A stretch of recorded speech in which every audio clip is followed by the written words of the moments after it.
reading the Bible. But did you read your Bible today?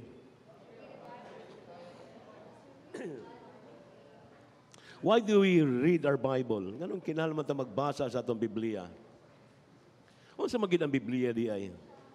Daghang mga there are lots of arguments, theories about the Bible, things that really magnify the Bible and others refute the authority of the Bible. But to you, what is the Bible to you? Some of us may hear people say that kanang Biblia sinulat naman ng tao. But today, I am praying by the Holy Spirit for us to give us an understanding about the Word of God, the Bible, and give us the desire and the interest to read the Bible regularly and passionately. Now, is the Bible the Word of God? Do you believe that the Bible is the Word of God? Kisa nagtuo diri nga Biblia pulong sa Dios. Isa inyong kamot. The Bible is the Word of God. Why is the Bible the Word of God? Ngano ang Biblia pulong man sa Dios. Ang Biblia papel naman na pastor, mga litra og na ang nagsulat sa Bible, tao man dili man ang Dios. So kaya ang Biblia sinulat sa tao, na dili ni siya pulong sa Dios, pulong na sa tao. But allow me to atong gikanta kini reintroduce to us, hallelujah, the Bible, the Word of God. First in 2 Peter chapter 1 verse 20, let us begin here. Let us pray. Father, we just thank you, God, for your holy presence, the presence of the Holy Spirit. We thank you, God, that your words declares that we are already blessed with all spiritual blessings in Christ Jesus. The blessings, the anointing, the empowerment we already have. Hallelujah. So right now, Lord, we thank you, Lord, as we lift up our praise and worship to you, reminding ourselves, hallelujah, what we have in you and from you. We are blessed. We are blessed. And we thank you that today we receive more of the blessings that comes from your words. So thank you that your blessings upon us will enable us to comprehend and understand divine truths. Labaw pa, more than, Lord God, the natural, more than any theories and human reasonings and human arguments, oh God. We thank you for the spirit of faith right now to believe that your words, the Bible, is the Word of God. We thank you, we praise you, we glorify your name. Take control, hallelujah, and have your way. In Jesus' name we pray. Ang tanan mo ingon, Amen. 2 Peter chapter 1 verse 20, it says, Peter said, knowing this first, this is a fundamental, foundational, that this is the thing that we need to understand first, that no prophecy of the Scripture is of any private interpretation. That first of all, we have to understand and know that the Bible is not the product of human intellect, human wisdom, and human imaginations. Even though it's men wrote the Bible, but it is not out of their intellect, out of their wisdom, out of their imagination that the Bible was written. That's why Paul wrote a letter to Timothy in 2 Timothy 3:16. It says, all scriptures is given by inspiration of God. Yes, tao ang nagsulat, dili unggoy. Tao, but they were given inspiration from the Lord. So the Bible was written out of the inspiration, not out of imagination, not out of intellect o produkto sa kabright sa tao. Tungkol kay God is so high that no man can really fathom the wisdom of God. His thought is wiser than our thoughts, and His knowledge is so vast that we cannot really comprehend who God is, except by revelation. And in 2 Peter 1:21, it says, for the prophecy came not in old times by the will of man. So the Bible exists not of the will of man. Although tao ang nagsulat sa Biblia, pero dili ni hunahuna o giplano sa tao nga maghimong Biblia. Ang Biblia nito nga, because God inspires people, hallelujah, to write the Bible. We understand that, but holy men of God spake as they were moved by the Holy Ghost. Now remember that the Bible was written by some 40 men.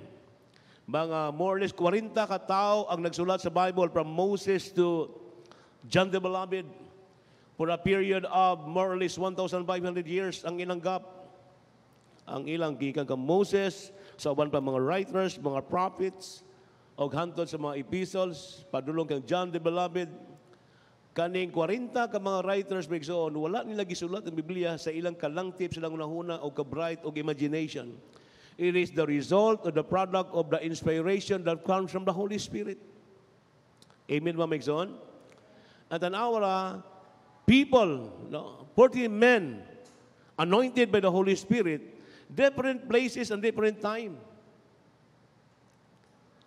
Ang ilang gap is, ang ilang diferensya is 1,000, more or less 1,500 years nga gisulat ang interior Biblia. Nahuman, dili niyo sa kagabi ilang nga sulat.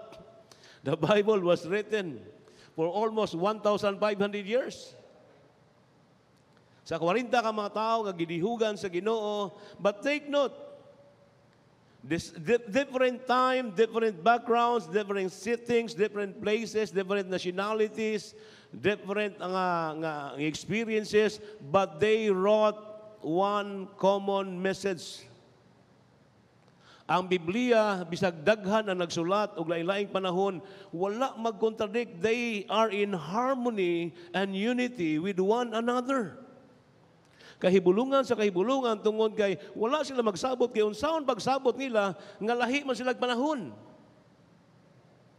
Nigapmag 1,000 years o 500 years ang mga magsusulat, lain-lain nga lugar, lain-lain nga settings, pero ang ilang mensahe nagahiusa og sa katumong. And the center of the Bible speaks about the plan of God for man's redemption in the person of Jesus Christ. From Genesis to Revelation, the center of the Bible is Jesus Christ. Wala sila magkasabot. Ang Old Testament, wala na kailagkin sa si Jesus Christ.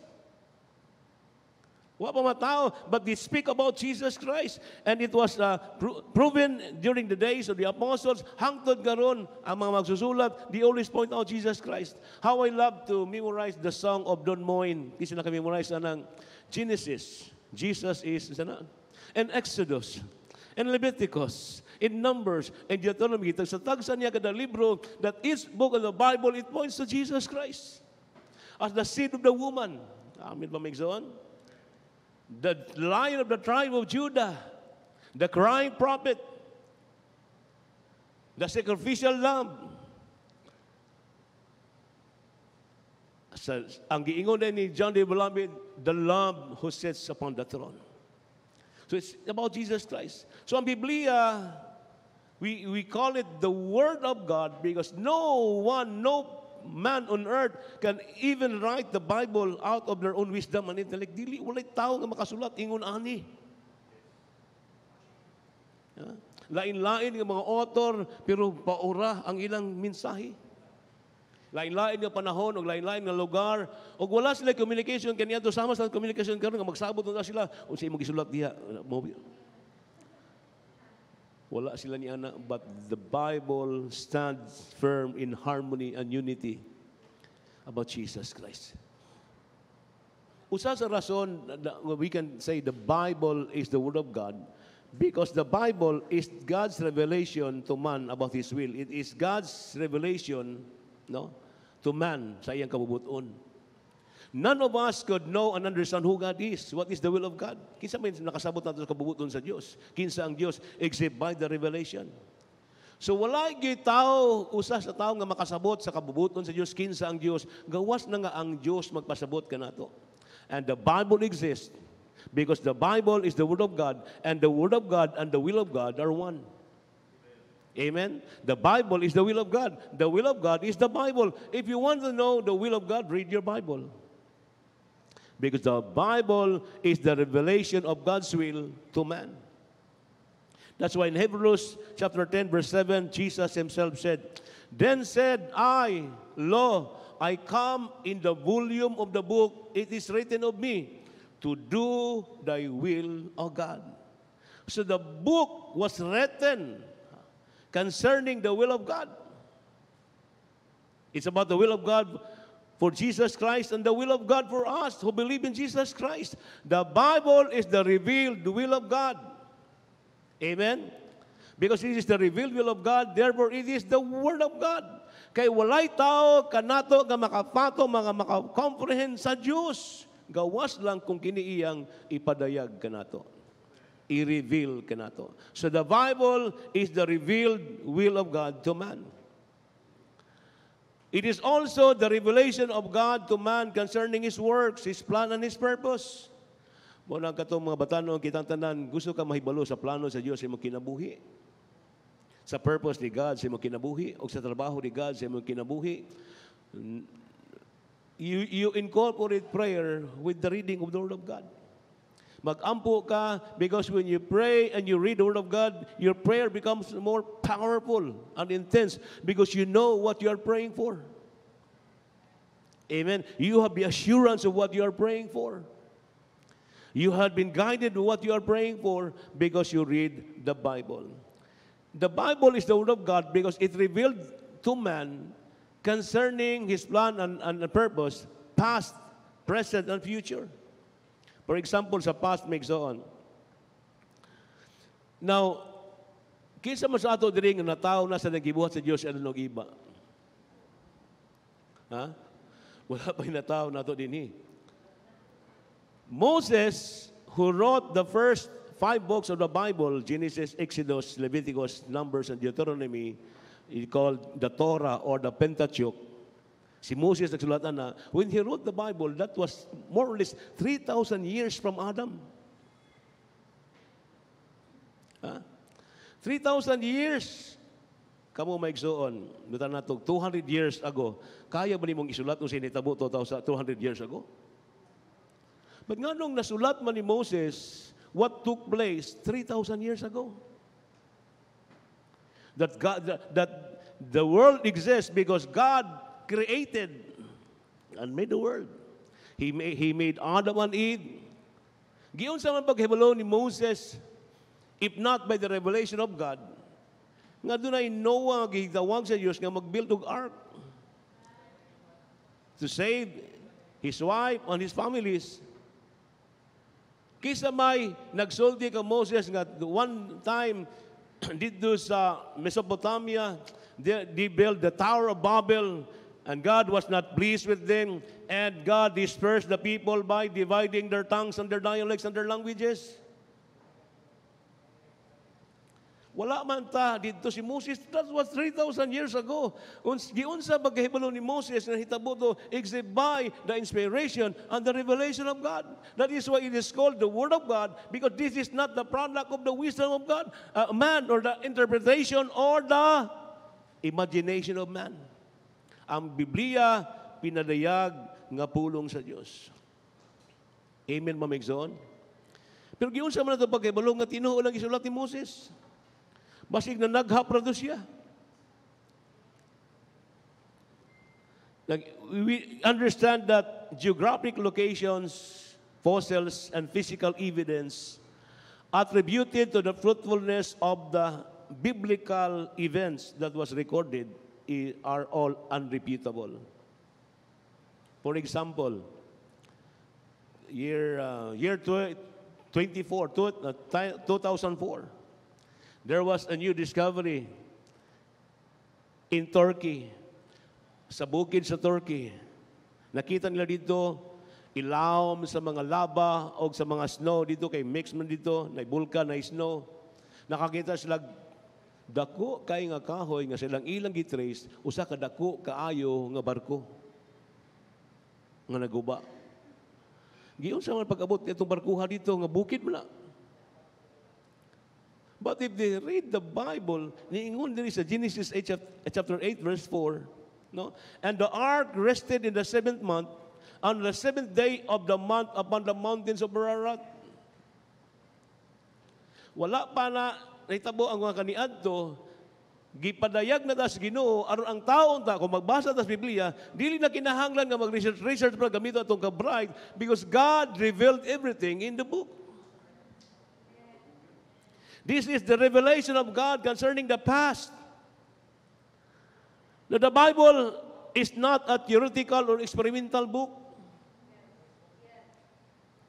The Bible is the revealed will of God. It's factual, it's accurate concerning people, place, and time. Amen, Mamigson? Ang theory is based on trial and error. Perhaps, maybe, like this, yung anin hitabo, tingali ang tao, there's a big bang, then nahimong waya-waya, nahimong butiti, nahimong unggoy, o nahimong tao. But the revealed will of God, the Bible clearly declares, dili siya huna-huna, dili siya theory, but a declaration that man was created after the image and the likeness of God. Ang mga tao karon sila ka-bright, gusto nila susihon, ngano kang naa may mga Chinese, na mga Japanese, na mga Korean, na mga Danish, na mga Spanish, na mga Russian friends, sa bagay mga Italian, mga sultihan, na ay Bisaya, ni Ilonggo, ni Waray, ni Tagalog. Nganong naa man na, and they try to really rediscover everything when the Bible clearly declares the past that one day God dispersed the people and divided their tongues and their languages. That explained everything. Even ngano na ininsik na hinapon because that day took place 3,000 years ago. Record na ni Moses. Ngano na hibalo si Moses except by the revelation of God. That it is called the Word of God. Amen? Si Galileo, hangtod kang Marco Polo, they tried to discover because they believed then that the world was flat. Ang kalibutan flat. So, huna-huna nila, kung mo-travel sa estrito nila ni Dinhi, mubangga sila sa walls, sa earth. Nga dito ra kutob, murag infinity pool.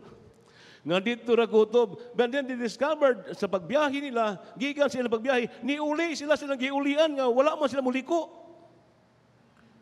Pero kung nagbasa pa sa Biblia, ino tang mabasahan ang giingon ni Isaiah nga ang kalibutan gihimo sa Dios nga round. So the Bible is the revealed will of God concerning the past. Wala pa ta mga tao, pero nahibaluta karon sa nitabo kaniadto because of the Bible.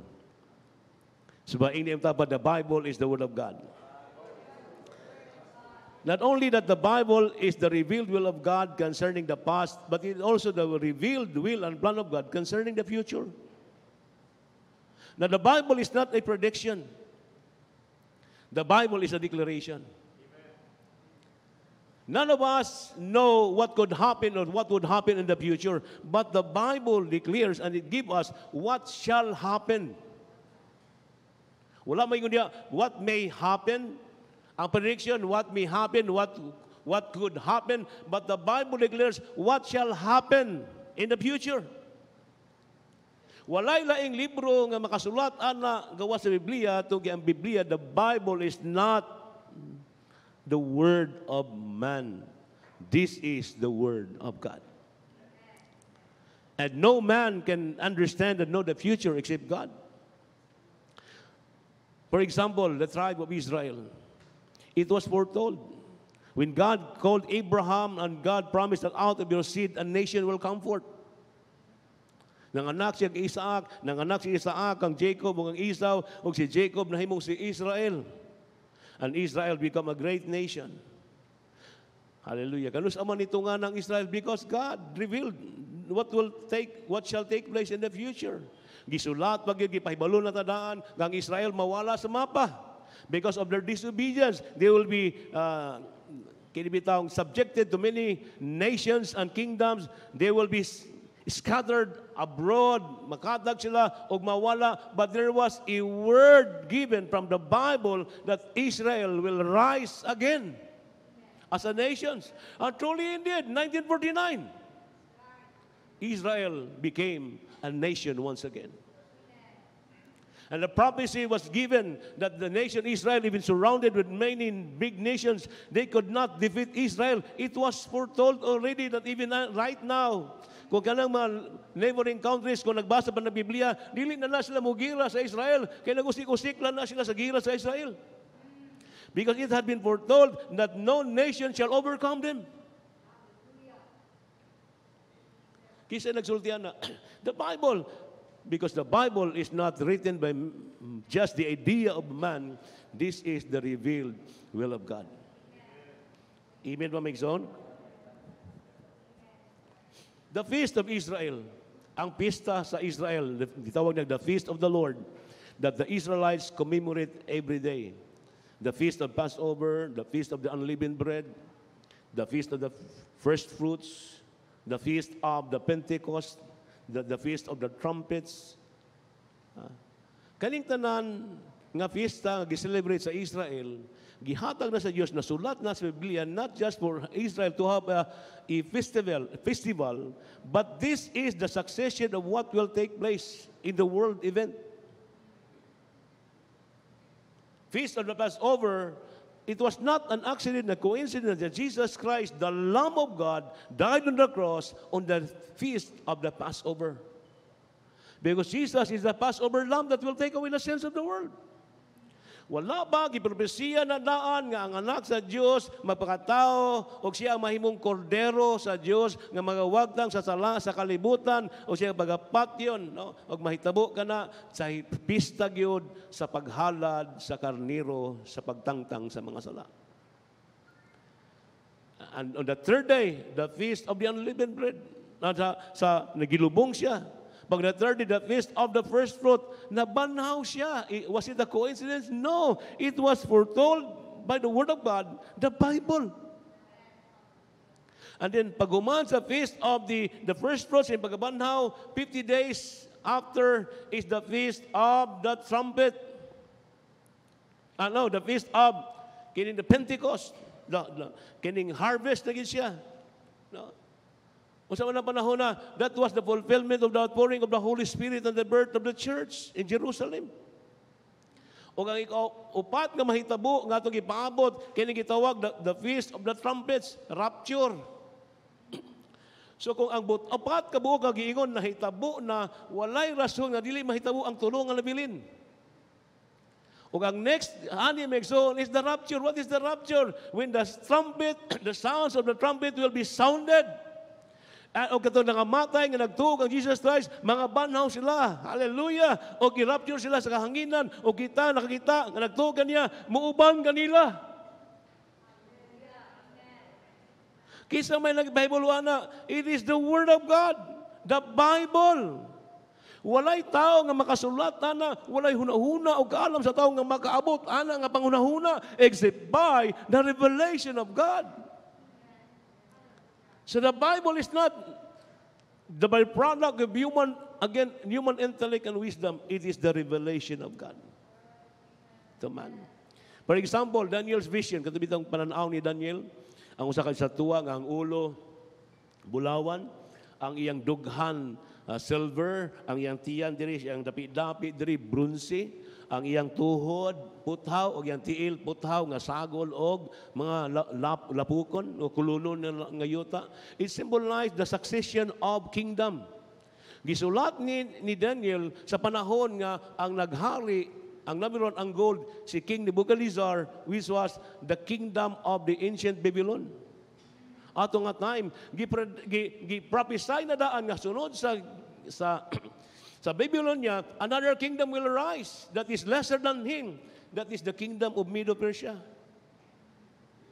Pag humana, mosunod ang bronze, nga mo ang mas ubos pa sa Persia, ang bronze, that is the kingdom of Greece, which is known sa atong history, Alexander the Great.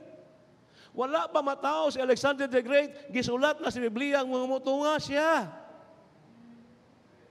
Hello?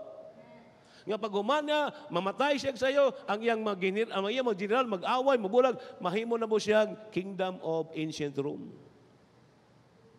Hangtod nga ang Rome na bungkag, ang Roman Empire, karon sa tiil nga iputaw, gitawag na siya the restoration of Roman Empire. So sa gisulat pa lamang ato makita, nga ang Biblia dili panalagma, dili sulagma, dili hunahuna sa tao. It is indeed the Word of God.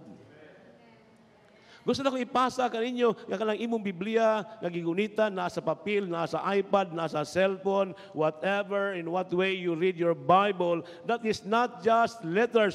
That is the Word of God, the revelation of the will of God. That's why if you realize that what you're holding is the Word of God, you will learn to love to read the Word of God.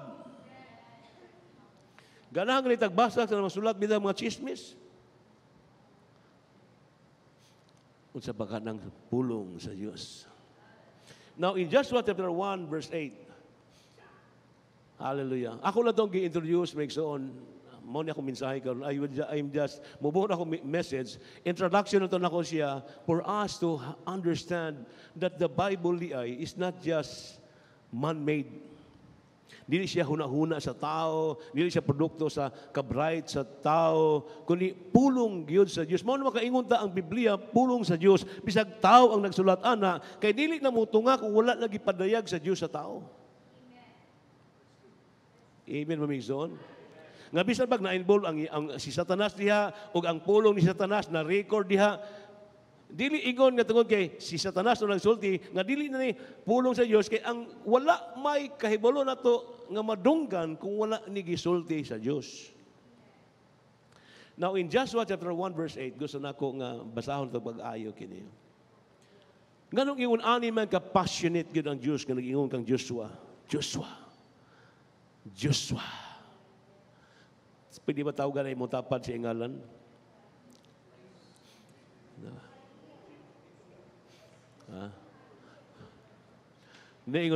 This book of the law, the Bible, at that time, it was the Pentateuch, the Exodus, the Genesis, Exodus, Leviticus, Numbers, and Deuteronomy. This book of the law shall not depart out of your mouth, but thou shalt meditate therein day and night, that thou mayest observe to do according to all that is written therein. For then thou shalt make thy way prosperous, and thou shalt have good success. That's why the Jewish people, they instructed their parents to rehearse the Word of God to their children while they were eating, they were walking, lying on bed. Isulti ang pulong sa Diyos sa mga bata. Tungod kay importante gyud kaayo nga kitang tanan mahibalo, magbasa o magtuman sa pulong sa Diyos. Now, dinhi na ang punto may nga gusto na ko masabtan na to. Importante gyud ay kaayo nga magbasa ta sa pulong sa Diyos. Nga mapuno atong hunahuna kasing-kasing sa pulong sa Dios kada adlaw, kada hunahuna. Sa di moabot ang kabalaka, natay pulong sa Dios. Moabot ang mga tentasyon, natay pulong sa Dios. Moabot ang mga pagsulay, natay pulong sa Dios. Moabot ang mga depression, natay pulong sa Dios. Niingon si Jesus Christ sa John chapter 17. 16 ug 18, naging sa 16. Ingon si Jesus Christ, they are not of the world, he's pertaining to the disciples and the soon believers like us, kita, megzoon. They are not of the world, even as I am not of the world. So, ingnem ta pa, dili ka taga diri. Dili ta taga kalibutan. But that's why Paul said, we are aliens. Amen, megzoon. We are passing by. Dili ni atong kalibutan. Niya sa verse 18, ingon niya, as thou hast sent me into the world, kasi God, si Jesus Christ from heaven, gipadala sa kalibutan, ingon siya, even so, have I also sent them into the world. So, dili ta taga kalibutan, pero gipadala ta sa kalibutan. So, ang kalibutan nga itong gipuyan, dili untan niya ang itong kalibutan. Are you getting me? Now, akong gi-share itong prayer and fasting na ito, nag-ingo nga, sa nagibuhat sa Diyos ang kabuhatan ng tanan, iya gi-create everything He created, He placed in a certain world or certain atmosphere.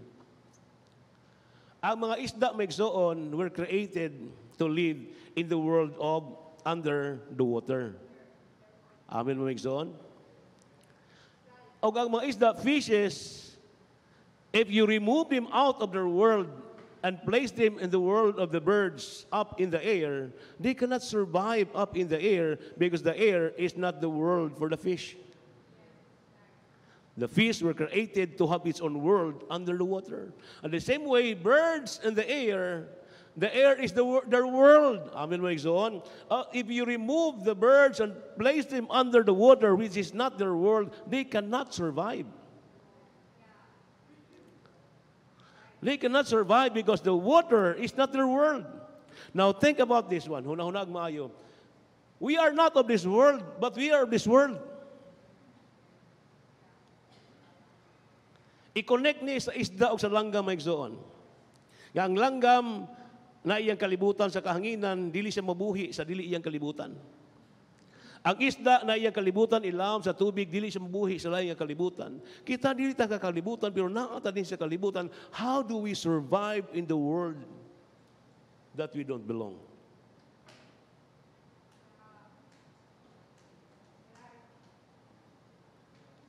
That is why there are lots of people, not just people, but even believers, lots of believers, they gave up their faith. They surrendered. They abandoned. They backslide. Nga naman, because they could not carry on breathing, surviving in the world that they don't belong. Di should kayo, ginhawa. Now, kita, gihimo ta sa Diyos nga, mabuhi ta, dini ibabaw. Dili ta mabuhi lang sa tubig. Pero kung ibutang ka sa tubig, malumos yun ta. Pero na ipamaagi, nga dili ka malumos. Even the water, under the water is not your world, but still we can survive under the water kung naatay buhaton nga atong hibutang sa kinabuhi. May igsoon. Na wala may tayo oxygen, may igsoon, pero ako lang ning gamiton. Kung maligo ka ilawom sa dagat, musalom ka, pisay pinakataas ang utong din eh. Na may makautong og 1 minute, 2 minutes? 5 minutes. Pila ka minuto yung utong? 1 minute. So kung ibutang ka kung sa kauras under the water, you will not survive. But if you put on oxygen, diba? Sa tubig, abot ka oras, malibag. Pero kung na-oxygen,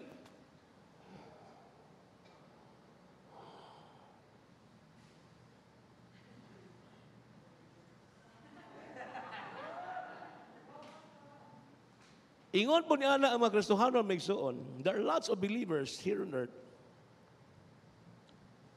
Gamay ang problema, gamay kasilikan, di ka agwanta. You know why? You know why? Because we are living in the world that is not our world. And Jesus said, in this world, the world that you're in, which is not your world, there are lots of trouble. There's a lot of persecutions. There's a lot of depressions. There's a lot of frustrations, disappointment, hurts, adversity, trials, anxieties, and worries in life. Og na mga Kristohanon, kinabuhi dinhi when temptation will come, when trials will come, when depressions will come, could not breathe, and dying Christians. Dying Christians. They could not survive the persecutions. They could not survive the depressions in life. They could not survive the worries, the anxieties. They could not survive the result of COVID-19. They could not survive the pain and the agony and the sorrows that the world brought. But God has provided for us to survive and to thrive and to overcome, even in the world that we are. This is not our world, but we can overcome. We can survive. Jesus said in John chapter 6, verse 63, it is the Spirit that quickeneth. The flesh profiteth nothing. The words that I speak unto you, they are spirit, they are pneuma, they are air, they are breath, and it will give you life. It will sustain you. It will make you survive. Hallelujah. When temptation will come and you will out of your breath and you're almost giving up, we have the Word of God. Hallelujah. Breathe, breathe, breathe, and you can survive. Hallelujah. Not only that you will survive, but you will thrive and you will overcome. That is why it is very important for us to read the Word of God, live by the Word of God, guided by the Word of God, sustained by the Word of God, because it's the only way for us to survive in the world that we don't belong. Hallelujah. Temptation will come. Trials will come. Depressions will come. Even you are Christians. Amen. But we have the air. We have the breath of God. Every time when trials will come, temptation will come, and you're dying, and you're trying to survive, we have the Word of God.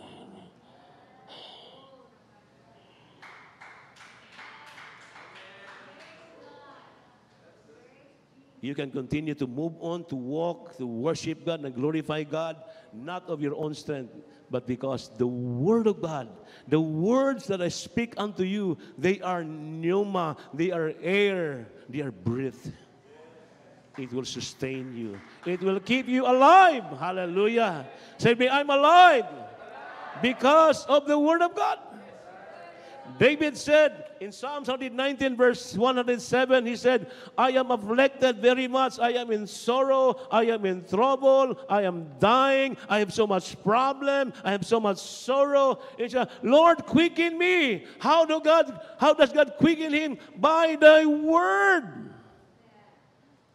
The Word of God will help us survive. The Word of God will keep us alive. Because Paul said, the Word of God is quick and powerful. Paul said, the Word of God, every scripture is breathed, given by inspiration, breathed by God. So the Word of God is the breath of God. When you are trying to survive, trying to overcome all trials and temptations and depressions, we gather strength and light from the Word of God.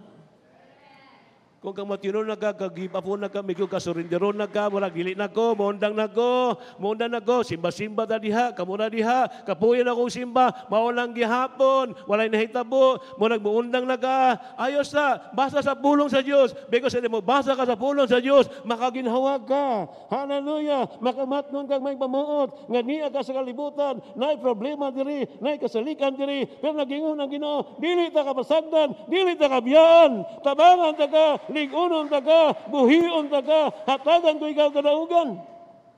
Asa ka makuha na? The Word of God. There is life and strength and breath in the Word of God. That's why Jesus said, you shall not live by bread alone. Ayaw pagsalig sa mga abilidad, sa mga butang, sa kalibutan, kaya you cannot survive in this world because this is not our world. And the only way for us to survive in this world is the Word of God. The Word of God. Say me, the Word of God. That's why David said, oh, how I love your law, O Lord. Giunsa niya paghigugma ang pulong sa Diyos. Kaya ang pulong sa Diyos, hallelujah, mo iyang kinabuhi. Now, ni Amos chapter 8, and I will end here. Are you blessed today? Are you revived today? Are you quickened today? Hallelujah. The words that have spoken to you, they are pneuma, they are air, they are breath. Ingon sa Amos, behold, the days are coming, says the Lord, mabot ang adlaw, when I will send hunger over the land, tagutom sa yuta, but not hunger of bread, or a thirst for water, but rather hunger for hearing the words of the Lord. Kagutom sa pulong sa Diyos. Kauhaw sa pulong sa Diyos. Og niingon sa verse 13, in that day, the beautiful virgins and even the vigorous young man shall faint, maluya. And these days is our generations. The Bible is the revealed will of God concerning the future, concerning us. Maabot ang adlaw sa atong panahon karon migsuon nga bisan pa magkristohanon maluya. Uhawon, gutumon. Dili sa pagkaon, dili sa tubig, kundi sa pulong sa Dios. When I was reading this one, ningko, Lord, pamin sa word. Sa atong panahon karon, the Bible is everywhere. Na kay Bible sa hotel, na kay Bible sa ngasa, na kay Bible sa imong drawer, na kay Bible sa imong sakinan. Ang imong cellphone ay Bible. How come nga maabot ta sa panahon nga gutumon ug hawon ta sa Word of God when the Word of God is everywhere? And I was contemplating this one.